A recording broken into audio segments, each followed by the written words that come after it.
नमस्कार। सृष्टि की सबसे चर्चित, महत्वपूर्ण और कुछ ग्रहों के द्वारा झेल रही पीड़ा वृश्चिक राशि पर चर्चा ना हो, ये हो ही नहीं सकता। कारण क्या है? आने वाले जो समीकरण हैं वो इतने महत्वपूर्ण हैं वृश्चिक राशि के लिए कि हर वृश्चिक राशि वाले को इस समीकरण को जानना उतना ही आवश्यक है।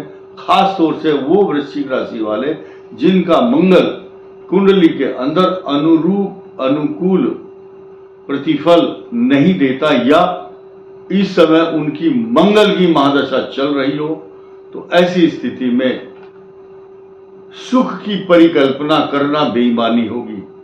तो वृश्चिक राशि हो चाहे कोई भी राशि हो, लोग ये कहते हैं कि आप हमें डराते हैं। आपको डरना नहीं है, डरने की आवश्यकता क्यों? हम तो सिर्फ अपनी बात कर रहे हैं और ग्रहों की गणना कर रहे हैं। डरना ना डरना ये तो आपके ऊपर है। जो कमजोर दिल का आदमी होता है वो इस वीडियो को ना देखे। यात्री अपने सामान की स्वयं रक्षा करें। हमारा काम केवल ग्रहों के विश्लेषण करना है। अगले 119 दिन तक अर्थात 9 अक्टूबर से बृहस्पति वक्री होंगे और ये स्थिति 9 अक्टूबर से 4 फरवरी 2025 तक रहने वाली है। 4 फरवरी तक जब ये बृहस्पति वक्री होंगे, ये कौन कौन से भाव है? आपका धन, कुटुंब, वाणी। जब आप बैंक कमाते हैं, ये मेहनत है आपकी, ये रिसोर्सेज ऑफ इनकम, ये बैंक बैलेंस है या आपकी तिजोरी, इसको तिजोरी शब्द कह सकते हैं। इसीलिए बोलते हैं धन। धन का जो रखने का स्थान है, कमाना भाव अलग है, रखना कमाने के बाद गड्डी बना करके या किस जगह रख रहे हैं, आप बक्से में रखते हैं, बैंक में, ये है।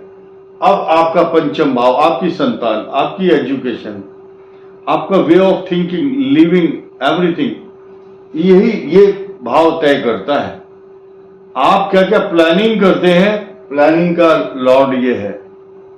आपने देखा होगा जिनके पंचम भाव में शुक्र होता है तो ऐसे मिजाज के होते हैं वो लोग।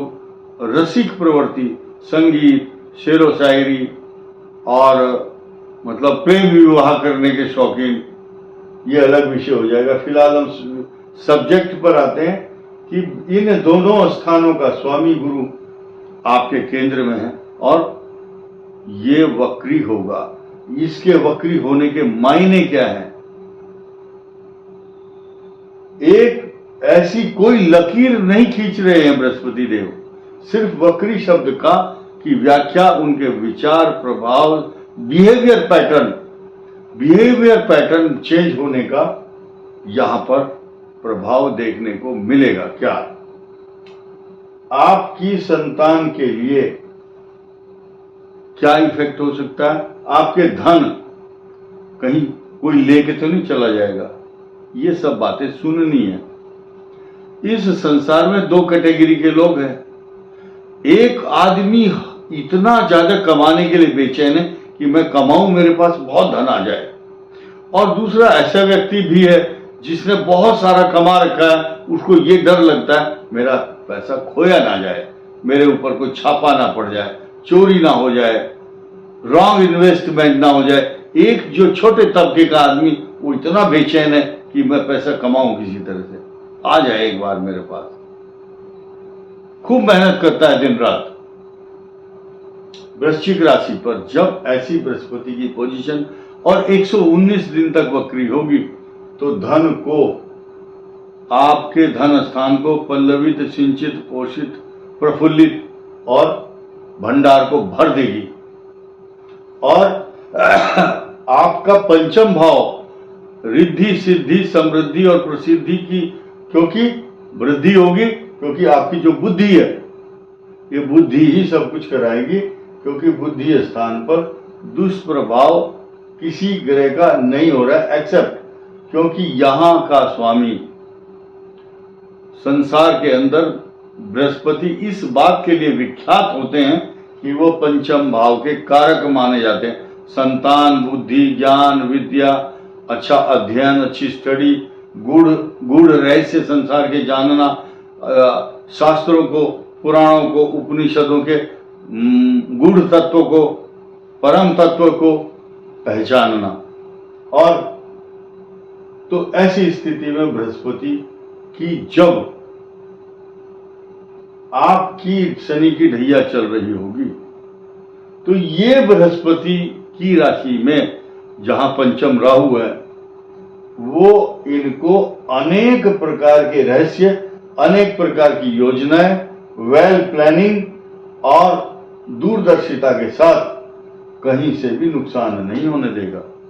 ये बात अलग है कि आपकी वृश्चिक राशि वालों के संतान भाव को थोड़ा सा डिस्टर्ब करेगा, या बच्चे बड़े हैं तो शादी में दिक्कत, पढ़ रहे हैं तो एडमिशन संबंधी समस्याएं, या खुद स्टूडेंट हैं तो जो आपको अनुकूल सब्जेक्ट या अनुकूल माहौल नहीं मिल पा रहा है, उसका ये प्रतीक माना जाता है पंचम भाव में राहु। अब आप देखिए नया समीकरण। जिस बात के लिए मैं ये कह रहा हूं कि लोग कहते हैं कि आप हमें डरा रहे हो, डरना नहीं है, आपको डरना नहीं है। सप्तम भाव में चल रहे गोचर में मंगल आपकी राशि को पूर्ण दृष्टि से देखता है 26 अगस्त को ये दृष्टि आपकी हट जाएगी और आपके मंगल गोचर ग्रहों की दृष्टि से 26 अगस्त को अष्टम भाव में आएंगे। मंगल अष्टम में आना अच्छा नहीं माना जाता और ये पोजीशन काफी दिन तक मंगल की चलती रहेगी। ये आप मानिए 4 अक्टूबर तक ये पोजीशन। तो क्या है, जिनका वृश्चिक में मंगल है, जिनका मीन का मंगल है, वृश्चिक लगन, अपमानित होना, चोट लगना, पैर फिसलना, या जो बहुत बड़े बड़े राजनेता हैं जो धरती पर पैर ही नहीं रखते और वो वृश्चिक राशि वाले हैं, उनको अपमानित होना, चोट लगना, अकारण किस प्रकार का भय, निर्मूल आशंकाएं, और उनके जो सबॉर्डिनेट हैं, वो जो नीचे काम करते हैं, वो अपमानित करते हैं। ऐसी स्थिति में जो आदमी मान लिया कॉन्ट्रैक्टर है और वो ठेकेदार है, उसके नीचे 20 प्रकार की लेबर काम कर रही है, तो 4-5 लेबर एक तरह से एजिटेशन, विरोध करेंगी उस ठेकेदार का, नहीं ये ठीक नहीं जी, ये दिक्कत आ रही है और आप हमें परेशान कर रहे हो। तो वृश्चिक राशि वाले के अष्टम भाव पर आना मंगल का, और वो वेद कहलाता है जब जन्म के ग्रहों की कंडीशन ऐसी हो। क्या? सिंह का मंगल, वृश्चिक का मंगल, मीन का मंगल, मिथुन का मंगल हो। तो ये जो समीकरण है, तो ट्रांजिट में उस समय ये पुष्टि करते हैं इस बात की कि कर्क के वृश्चिक के लिए ये समय कष्टकारक होगा। और साथ ही साथ अब ये बोलते हैं कि एक पहले से चोट लगी हुई है आपके घुटने में और चलते चलते वो पैर फिर टकरा जाए किसी चोट से, तो अधिक कष्ट होगा। आप पहले से ही शनि की ढैया से पीड़ित हैं और त्रस्त हैं, आपके खिलाफ वैसे ही षड्यंत्र चल रहा है बहुत लोगों के द्वारा, और ऐसे समय में जब मंगल यहाँ आ जाए तो अच्छा नहीं कहलाता। लेकिन और अधिक खुशी की बात, नई प्रसन्नता जो कि आपकी खुशी में 4 चांद लगाएगी। जैसे ही मिथुन का मंगल कर्क में आ जाता है, एक बड़े राजयोग का निर्माण करता है। यहाँ का स्वामी यहाँ और यहाँ का स्वामी, यह स्थान परिवर्तन, राशि परिवर्तन भाग्य की चरम सीमा पराकाष्ठा कही गई है शास्त्रों में। ये कॉम्बिनेशन बहुत कम देखने में आता है। ये इन तीनों की ये 60 गांठ नहीं कह सकते, इसको पिरामिड कहते हैं। यही 3 भाव तय करते हैं जीवन की बहुत बड़ी आपके सम्मान और सब जीवन की यात्रा को। बाकी सब जो ग्रह लॉजिस्टिक, डोमेस्टिक सुख देते हैं या लग्जरियस चीजें, सुख, वैभव, मान सम्मान, सोना चांदी, पशु, गाड़ियां, ये सुखदायक चीजें, इनको गवर्न करने वाला शुक्र है जो कि आपके सप्तम भाव का स्वामी है, वहीं पर बृहस्पति है, और इसका वक्री होना यह आपके लिए सकारात्मक प्रभाव देगा। लेकिन मंगल का जो नकारात्मक प्रभाव है वो जब समाप्त हो जाएगा, यहाँ सुख का अभ्युदय होगा, इससे आप इनकार नहीं कर सकते। अभी नया समीकरण यह है कि 16 अगस्त को आपके लिए दशम भाव में जब सूर्य आएंगे, आपकी ज्ञान, बुद्धि, नौकरी, प्रमोशन, इंक्रीमेंट, तरक्की के लिए सुखदायक समय होगा। इस वीडियो में इतना ही। धन्यवाद। नमस्कार।